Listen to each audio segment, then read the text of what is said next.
हमारे गांव में मिट्टी की खूबसूरत केतली कैसे बनाई जाती है, आइए मैं आपको दिखाता हूँ। सबसे पहले मेरे चाचा खेतों से हल्की पीली और थोड़ी कठोर मिट्टी लेकर आते हैं।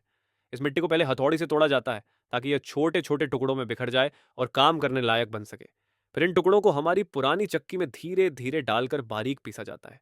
जितनी बारीक मिट्टी होगी उतनी ही मजबूत और चिकनी केतली बनेगी। इसके बाद इस मिट्टी को छलनी से छाना जाता है ताकि कोई कंकड़ या मोटा टुकड़ा न बचे। अब हमारे पास है बिल्कुल मुलायम और भुरभुरी मिट्टी। फिर इसे ठंडे पानी में भिगोकर एक बर्तन में पूरी रात ढककर रखा जाता है, जिससे मिट्टी फूल जाती है और अंदर तक नमी सोख लेती है। सुबह चाचा इस मिट्टी को पैरों से खूब रौंदते हैं। ऐसा करने से मिट्टी और ज्यादा मजबूत और लचीली हो जाती है। इसके बाद भारी लकड़ी से इसे पीटा जाता है ताकि मिट्टी चिकनी बने और अंदर की हवा निकल जाए। अब यह मिट्टी केतली बनाने के लिए तैयार है। सबसे पहले मिट्टी का एक टुकड़ा काटकर गोल छपटा आधार बनाया जाता है, बिल्कुल रोटी जैसा। यही हिस्सा केतली का तला होता है और इसे सबसे मजबूत बनाया जाता है। फिर और मिट्टी लेकर बीच का हिस्सा चढ़ाया जाता है। चाचा लकड़ी की मदद से धीरे धीरे पीट कर उसे गोल आकार देते हैं।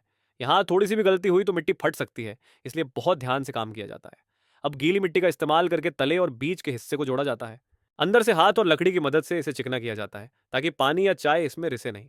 ऊपर से भी इसे धीरे धीरे पीटकर गोल और संतुलित आकार दिया जाता है। फिर छोटे छोटे बिंदु जैसे छेद किए जाते हैं ताकि गर्मी और दबाव सही तरीके से निकल सके। इसके बाद गीली मिट्टी से हैंडल और ढक्कन बनाए जाते हैं और सावधानी से चिपकाए जाते हैं ताकि ये मजबूत रहे और टूटे नहीं। हर हिस्से को फिनिशिंग दी जाती है जिससे केतली का आकार और भी सुंदर लगे। अब ढक्कन तैयार करने की बारी आती है।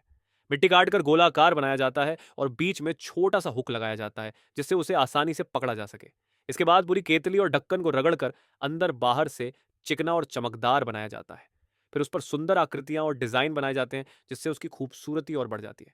इसके बाद इन्हें लोहे के बड़े बर्तन में रखकर जलती हुई भट्टी में डाल दिया जाता है और दरवाजा मिट्टी व पत्थर से बंद कर दिया जाता है। करीब 1200 डिग्री तापमान पर ये केतलियां पूरी रात और दिन पकती हैं। इस दौरान लगातार भट्टी की देखभाल करनी पड़ती है, वरना पूरा सामान खराब हो सकता है। 2 दिन बाद जब भट्टी ठंडी होती है तो दरवाज़ा खोला जाता है और तैयार केतलियां बाहर निकाली जाती हैं। और देखिए, अब हमारे गांव की बनाई हुई मिट्टी की खूबसूरत केतली तैयार है। इसमें बनी गर्मा गर्म चाय का स्वाद ही कुछ और होता है। यही है हमारे गांव की असली खूबसूरती और मेहनत का कमाल।